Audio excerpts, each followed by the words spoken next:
about to have a crack at doing some more silicone. This is in fact the messy room that was the storage room we had. So it's all become a little bit nicer now, and I'm just doing some finishing touches. So I'm just going to do some silicone here around the skirtings just to finish off the tie end of the tiles, make it look a bit nicer.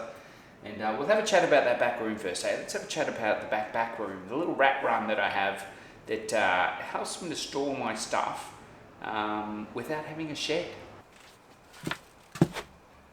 Hey guys, welcome to my little rat run. Come check it out, come have a look. It's only a narrow bit of space, I know. It's not much, it's no bigger than probably a meter, probably a little bit less. But it's a home to put stuff, and that was always the idea. That's the reason why I did it.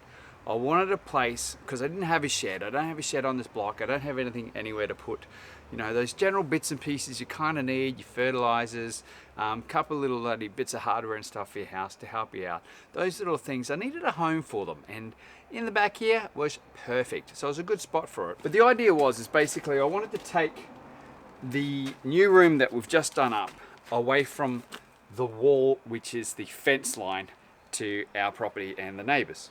So I wanted to remove that out of the equation because there was water ingress and stuff happening there.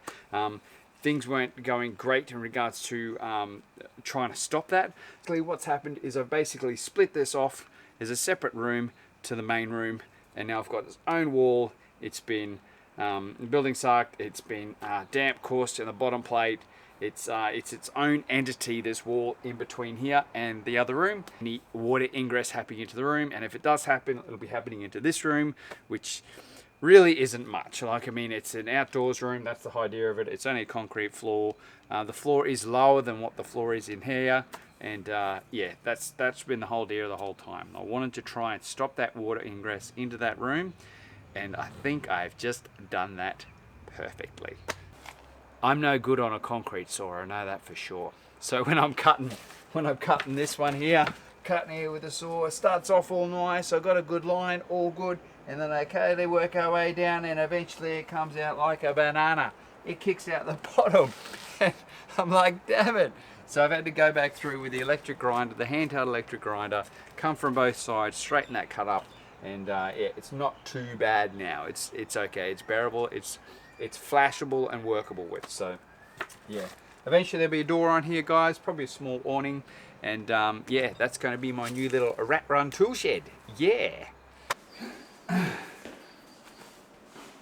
So everyone has their own systems for doing silicone. Everyone does things their own way.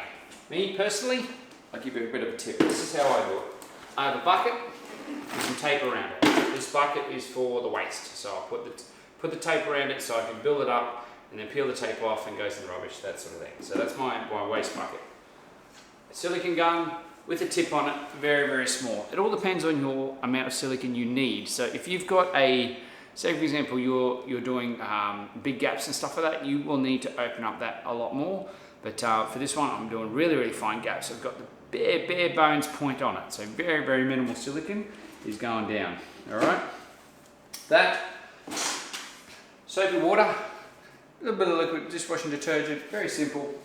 And then I've tried many different profilers and stuff, and I've still got some rubber ones, plastic profilers and stuff, but I find that the trusty old paddle pop stick is the best way to go. All right, if you don't know, the isopol stick or whatever you want to call them, all right, that is the key to getting a quick easy silicone line. I'm going to show you quickly what I do, and yeah, we'll go from there, guys. So basically, it's a bead first, putting a bead along your gap as evenly as possible, making sure you actually fill in your gap. That is the key, all right? Because if you don't fill in your gap, you're going to get water behind it, and then it's not going to stick very good at all. So you want to fill up the gap that you've got as best you can, even if it's a bit of excess. It doesn't matter, it'll smooth over pretty easily. All right, so I'll just show you quickly. Here we go.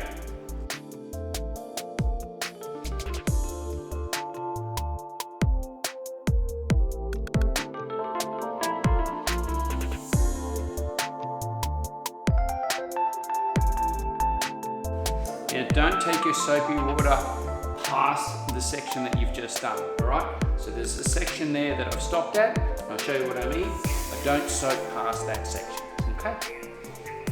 And then get the right angle of the dangle, and away you go. soapy water means that it doesn't stick to anything. You pick up your bits of silicone, pick up your dags, stick them in the bucket. Lay again, lay down flat on the tile, get it in nice and tight.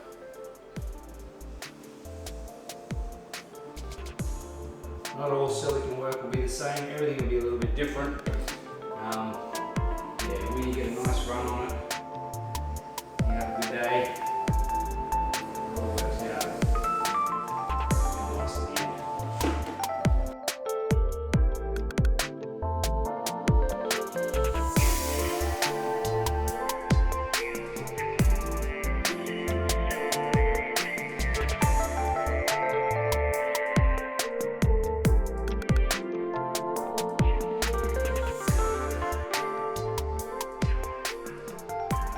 Can't stress enough how important it is to have some soapy water.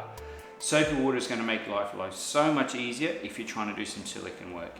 It gives you half a chance to try and get things with your finger. It gives you half a chance to try and touch up things with your paddle pop stick. It just gives you more opportunities when working with the silicone rather than it being the sticky stuff that it's designed to be. So yeah.